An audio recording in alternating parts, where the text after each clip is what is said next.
Good afternoon, everyone, and happy Thursday. Welcome to 12 News Now. I'm Israel Bryant. It is Friday Eve. I know we're seeing some sunny skies out there and some chilly conditions. I'll be sure to check into our latest weather forecast, especially because tomorrow is the verified best weather day of the week. So I'll be sure to check into that forecast here in a little bit. First, I do want to go ahead and get into some tragic news from Henrico, where 2 people are dead after a crash on I-64. It happened around 5:15 Wednesday evening near Old Williamsburg Road and I-295.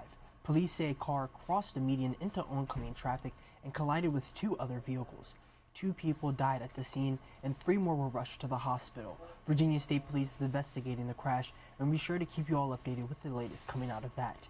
And Secretary of State Anthony Blinken heads back to the Middle East today to show continued U.S. support for Israel. And today, more people are being allowed to leave Gaza after a key boarding crossing opened on Wednesday. Chris Pallone is in Washington with the latest. Secretary of State Anthony Blinken heads to Israel today. Earlier this week, Blinken called for humanitarian pauses in fighting to allow aid into Gaza.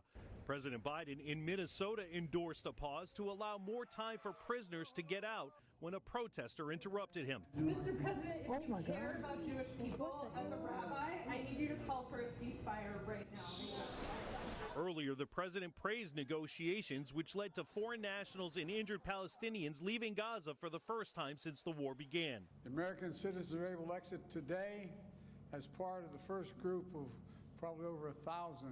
We'll see more of this process going on in the coming days. Israel is facing mounting criticism after bombing a Gaza refugee camp for the second straight day.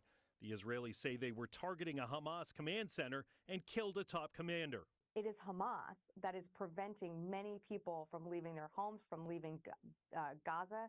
On Capitol Hill, debate over how best to provide aid to Israel and Ukraine. House Republicans are considering a bill for Israel only, paired with cuts to the IRS.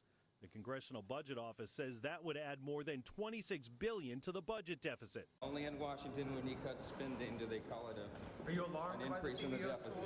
But in the Senate, Democrats say any aid bill without funding to help Ukraine is dead on arrival. I'm alarmed and appalled that we're at this point when Ukraine is at a critical, absolutely vital point in survival.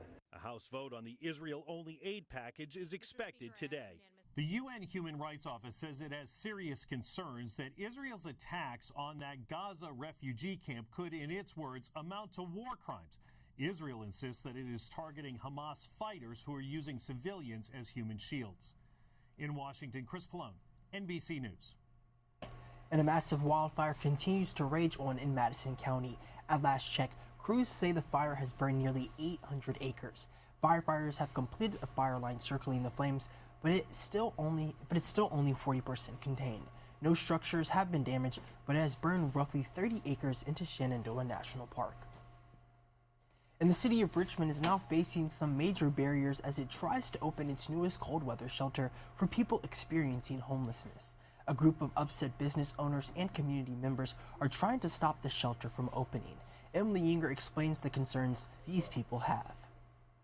Well, part of the reason the city of Richmond wanted to have a shelter here in the first place is because they say there's already a homeless population in the area, and this building would be easy for them to access. But some community members say they don't want this shelter here. They think that it could negatively impact the businesses here, and they also say that they don't want their taxpayer dollars to be spent to try to make this happen. This building here at 1900 Chamberlain Parkway would provide up to 150 beds to men and women for inclement weather on a year-round basis. The goal is to get this space open by December 1st at the earliest. Discussions about using this space as a permanent shelter have been in the works since springtime, but some community members think this process is moving too fast. In a meeting last night, they expressed those concerns. They're being steamrolled over. The taxpayers, this is not even just about Chamberlain Industrial Corridor. This isn't just about District 3. The taxpayers of the city of Richmond are being steamrolled over right now because everyone should have an input as to how their tax dollars are being spent. The contracts between the Salvation Army and the city of Richmond will be released on November 6th, which is when try that again, 3-2-1. The contracts between the Salvation Army and the city of Richmond will be released on November 6th, which is when council and community members can look everything over. Community members will have the chance to express their input before council votes to adopt those contracts on November 13th. On your side, Emily Yinger, NBC 12 News. And Richmond police are going after speeders, and the city is installing safety cameras at 2 school zones. The first site is at Linwood Holton Elementary near Hermitage Road and westbound Laburnum Avenue, and the second site, which you can see here on your screen, is on Sims Avenue, where there have been numerous crashes. Warning signs are now posted, so please be aware of your speed. And before we head out this afternoon, some reminders ahead of Election Day. Again, all state houses and Senate seats are up for grabs this year, and there are numerous local races for Board of Supervisors and school boards, plus a casino referendum in Richmond. The last day for early person-in voting is this Saturday, and Election Day is November 7th, next Tuesday. But that pretty much concludes all the news that you all need to know this afternoon. Thank you all so much for joining me. Before we head out, let's go ahead and take a look at a current weather forecast. Right now, we're looking over the city of Richmond. As you can see, it's some beautiful skies out there, overlooking downtown Richmond. We're seeing some sunny skies and cooler than average temperatures. Highs are going to be in the mid-50s. I do want to go ahead and load in our other weather map too, just so we can see what our other Central Virginia viewing areas are looking like on this Thursday afternoon. Alrighty, right now we are looking at Bird. Let me just go over in Goochland. As you can see, it is beautiful out there, very sunny, not a lot of clouds in sight either. And right now we're looking at our temperatures right now as well too. As you can see, we're ranging up in the upper 40s, low 50s right now in our areas. Tomorrow is going to be the verified best weather day of the week.